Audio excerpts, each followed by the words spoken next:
Donald Trump is doubling down on stupid.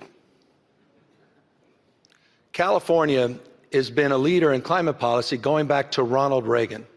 1967, Governor Ronald Reagan established the first tailpipe emissions in the United States of America, created the California Air Resources Board. 3 years later, a president by the name of Richard Nixon, another Republican, codified California's leadership under the Clean Air Act.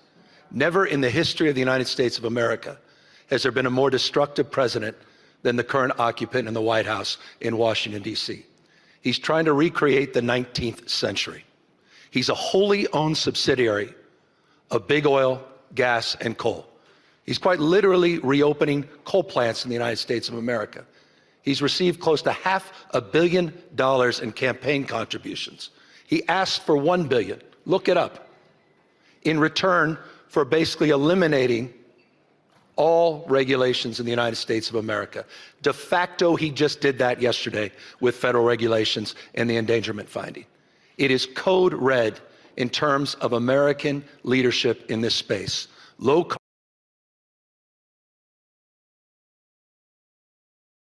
House reporter Olivia Rinaldi joins us now. President Trump has just made a Truth Social post about Canada. What is he saying? Hey, Lindsay, this just came across our desk just right now. The president is calling out Canada for what he says they're doing in building a, quote, massive bridge between Ontario and Michigan, saying that Canada owns both sides of the land and therefore they're going to build it with virtually no U.S. consent. He also says the Canadian government expects him to permit them to do this and take advantage of the U.S. He goes on to call out Mark Carney, who's the Prime Minister of Canada. Now, the two of them have had a very interesting relationship. It's gotten chummy at points. It's gotten very friendly when Mark Carney has come here. And then there have been moments, especially in the ongoing trade negotiations, where we have seen this, which is a breakdown in communications between both sides, where President Trump says that he is going to retaliate. And in this case, he says they're going to start negotiations about this immediately. With all we have given them, we should own perhaps at least 1/2 of this asset. So appearing that the president is quite upset with Canada at this moment this evening. Another part I want to point out in this True Social post was he calls out Prime Minister Carney for his deal with China. Now, that caught a lot of attention in recent weeks when Prime Minister Carney went to China, met with Xi Jinping, and had a new trade deal with them. The president in this True Social post said the first thing China will do is terminate all ice hockey being played in Canada and permanently eliminate the Stanley Cup. We should note Canada does not own the Stanley Cup. I don't think they've won the Stanley Cup in the last at least 15 years or so. But the president's still calling out the relationship that Mark Carney is building between China and Canada right now.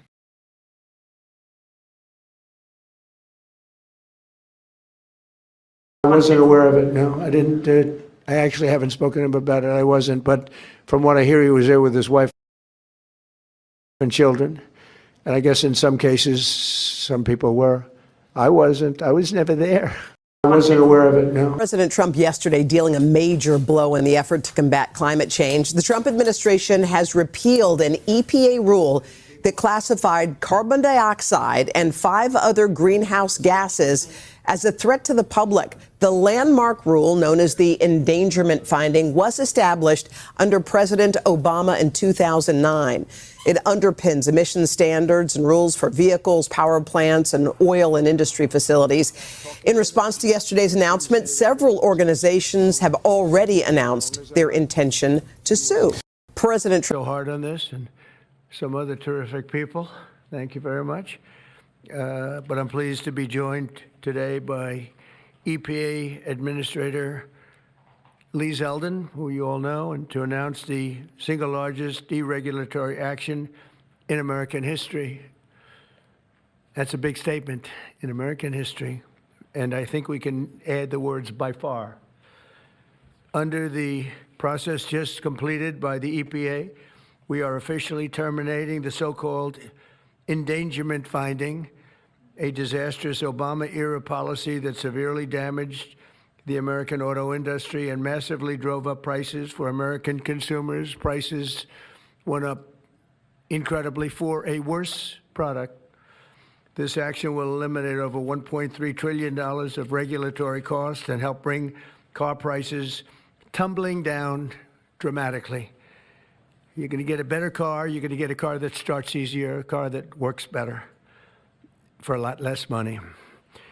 In 2009, Barack Hussein Obama, his EPA designated fossil fuels such as oil, gas, and other things that actually make factories rock and roll and other things drive very nicely as a threat to health and human welfare, known as the endangerment finding. This determination had no basis, in fact, had none whatsoever, and it had no basis in law.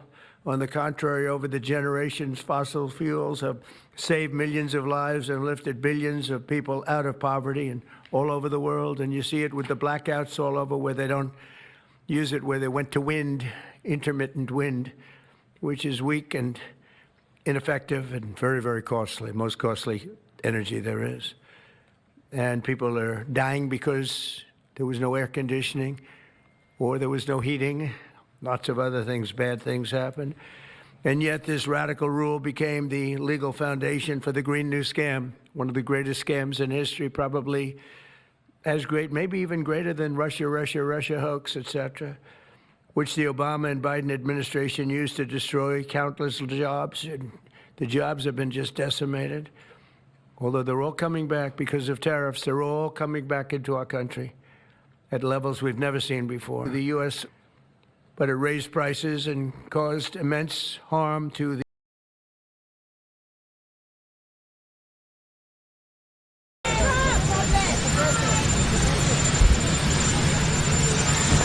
just had very good financial numbers, very low inflation.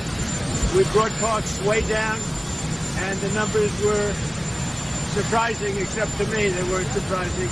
So the inflation numbers that just announced, as you know, are way down, and we have it back in track. We had the worst inflation in the history of our country, and now we have very modest inflation, which is what you want to have. Are you investigating? Why hasn't the FBI taken over the Nancy Guthrie case as the lead investigator? Do you have any updates on how that's going? Well, they took it over originally. It was a local case originally, and